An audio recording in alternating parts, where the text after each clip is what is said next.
Hello guys, welcome back to our channel Easy Fix Tech Tips. So guys, in this video I will tell you that how you can remove the background of any image, any kind of image, without any external tool, or you don't need to download or install any external software.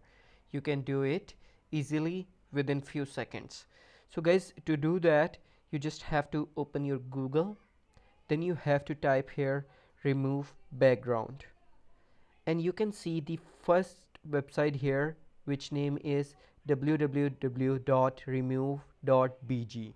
You have to open that website.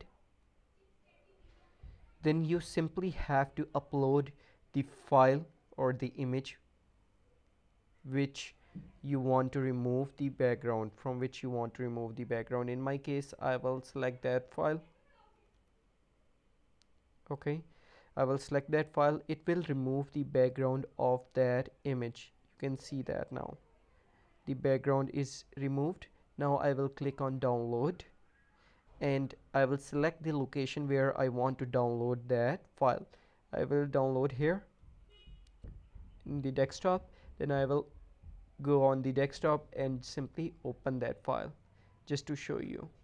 So now you can see that the background is removed from that image. So guys, it's very easy, very simple to remove the background from any image. And if you like our video, don't forget to subscribe our channel Easy Fix Tech Tips. So that's it for today's video. I will see you very soon. Have a great day. Bye bye.